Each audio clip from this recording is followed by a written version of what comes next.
Hi Leo, here is a general look at your solar chart for August 2016, and may I wish you a happy birthday. It's raining outside. You might just pick up the sound a bit as it comes down on the roof.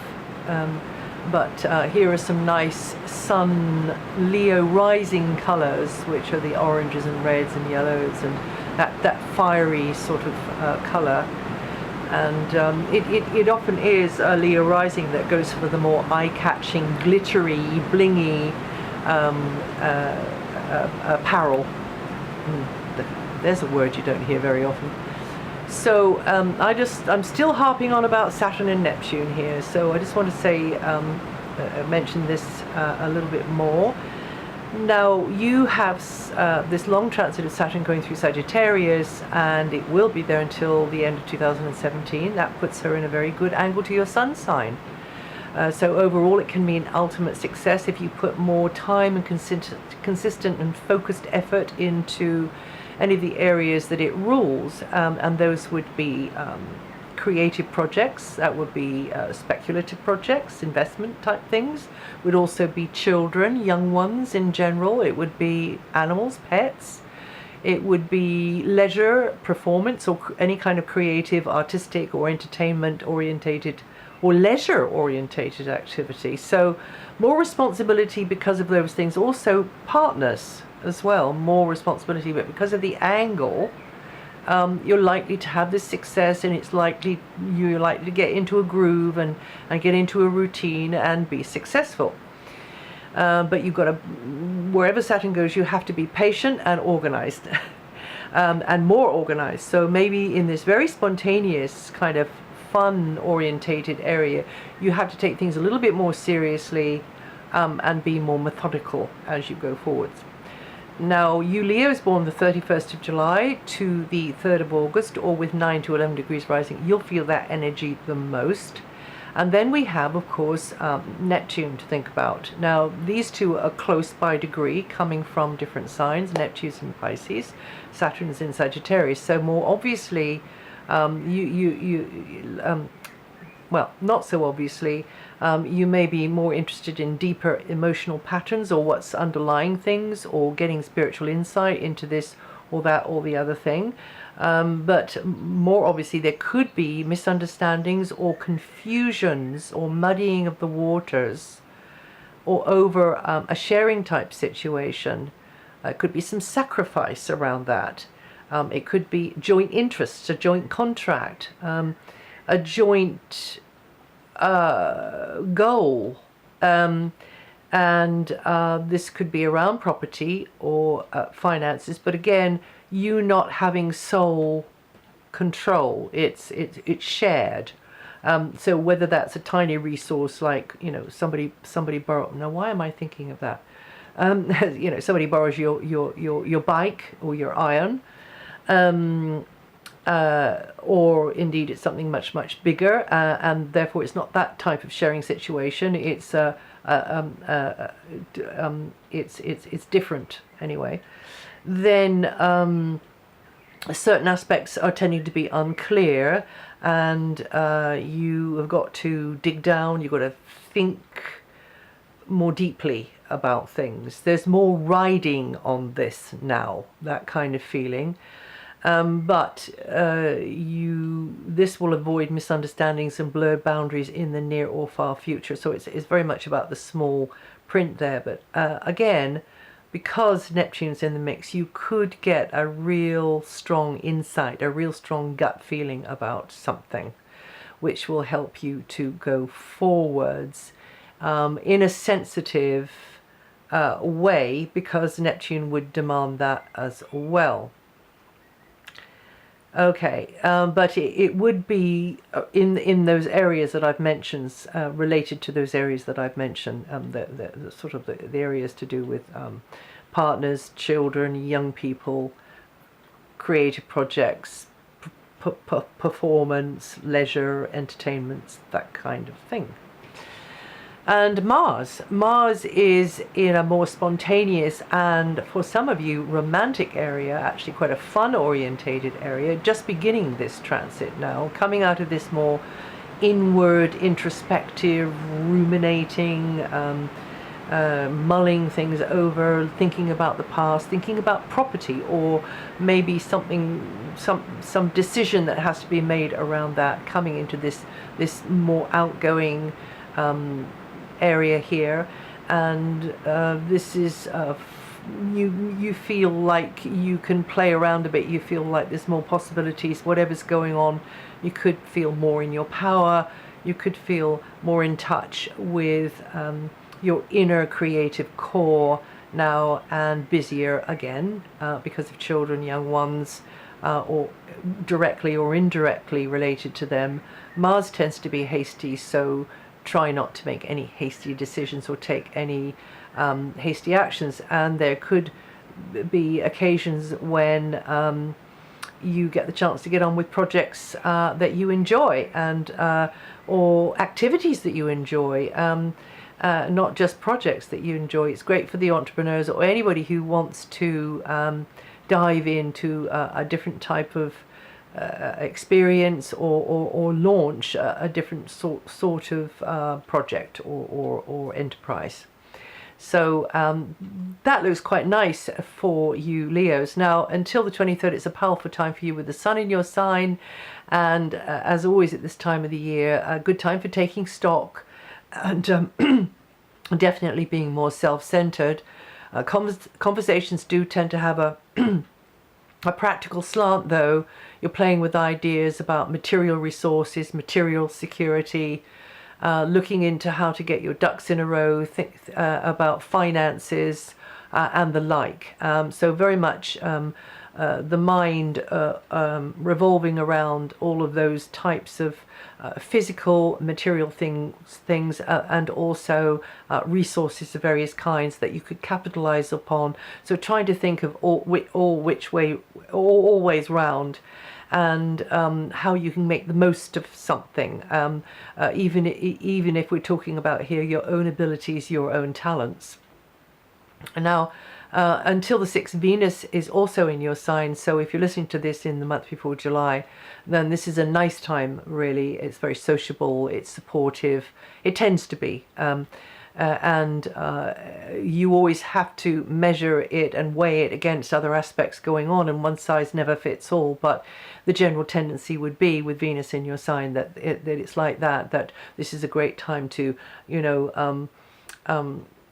have a makeover, or do some retail therapy, that type of thing, and also there could be nice things in the pipeline coming your way. Now, from the 6th, I would say ditto, actually, even though Venus moves houses, but I would say concerning money, property, possessions, and other basic stuff, it's still not bad. And what with Jupiter still being there as well, Jupiter leaving there on early September, but Jupiter still being there as well, then this is a time that you could do not badly in some kind of a deal, and reach out more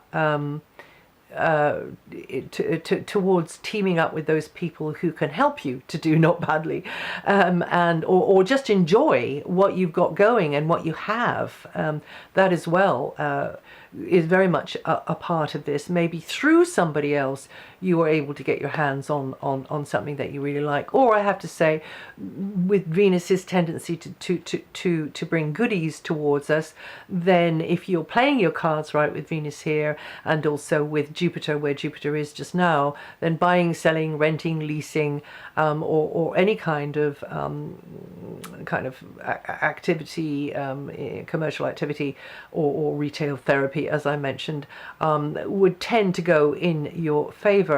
Applying for funding, investments, maybe talking with people, because there could be a lot of talking revolving around the material side of life as well, would help you to get the deal, or get the setup, or just get through them. You can really see it laid out exactly how things are and how things are going to be, as much as you can, in the present moment, even with astrology. So but astrology tends to help us get a sneak peek into the future, even though it isn't absolutely precise, spot on most of the time. Some of the time it really, really can be quite shockingly accurate. Same as the weather report, really. So Venus does tend to ease things materially, and can open the path between money or other goodies and you. Yeah, you couldn't do, you might do all right there. Just to mention though, try not to schedule things between the 21st and 26th in that regard, because we have the Sun and Mars going over Saturn. Although you still could be successful, but it's just under maybe a little bit more pressure. And then also on the 5th and the 6th and the 12th and the 13th. The 5th and the 6th, you're likely to have a lot pressing on your mind. And the 12th and the 13th, it could mean that you have to be extra specially careful or formal in your relationships with others, or what you say, you know, what is passing between you. Yeah, okay, and also I would say that for the 5th and the 6th as well. Now we have the Sun moving on the 23rd. That means that the Sun will then join Mercury in this very giving things a practical slant, and putting that sort of thing center stage. Also your own well-being center stage. I did mention last month about this long transit of Pluto for some of you. So key things will be centered around protecting, acquiring, ditching, moving, maintaining property, or possessions, or to do with money there when the Sun moves, and that will be for a 4-week period from when the Sun moves. Okay, so now we have Jupiter in your area of the piggy bank. I mentioned that before, for a little while longer, and property and possessions. So you could your world could expand materially through a useful resource, or whatever it's about for you, with this Jupiter transit, which comes around once every 12 years. So now Jupiter is moving out of there, as I say, about the 9th of September. If you've got the ball rolling on something, however, before Jupiter, and then Jupiter does move out, it doesn't mean to say that suddenly the ball's going to grind to a halt. But you have to have got that ball rolling. So, so this is a time for you to be open to whatever opportunity, offer, resource, chance, you know, long shot even, that might help you to expand mentally and or physically, materially, security-wise, into fresh territories, but also physically, health-wise into fresh territories. So such decisions could teach you a great deal, and even turn out to be lucrative or stand you in very good stead further down the line. So Jupiter is here to help you to prioritize and to look at, well, what is of the highest value to me at this stage in my life's journey. You Leos born the 13th to the 21st of August with 21 to 29 degrees rising, you're going to feel that energy the most.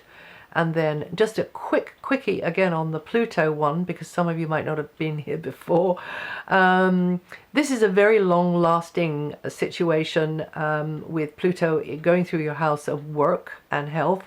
So on the one hand, Pluto can make us fixated and blinkered about something, almost obsessively trying to search for something or sort something out, or get better and better, or whatever it is, however it is, and then also Pluto anywhere can make us feel that we're being maneuvered or manipulated by something or someone from time to time. It won't be across the whole of the time that Pluto is in there, but Pluto is actually affecting mostly those of you born the 7th to the 9th of August, or with 14 to 17 degrees rising, or indeed any other planet or sensitive point that you have near those degrees. Having said that, the Pluto knock-on effect will go across the whole of the sign, but in lessening degrees as it goes across.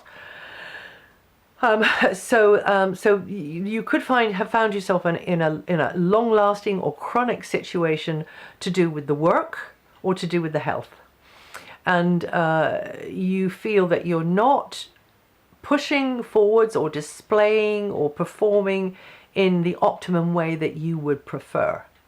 And this is due to an outside influence which has a controlling influence. Now, whether it's health related or work related, or it is just something ongoing which needs constant practical updating and analysis, or detail work, and dotting the I's, crossing the T's, or sort of picking away. Wherever Pluto goes, you have to get right down to the radical bones of things.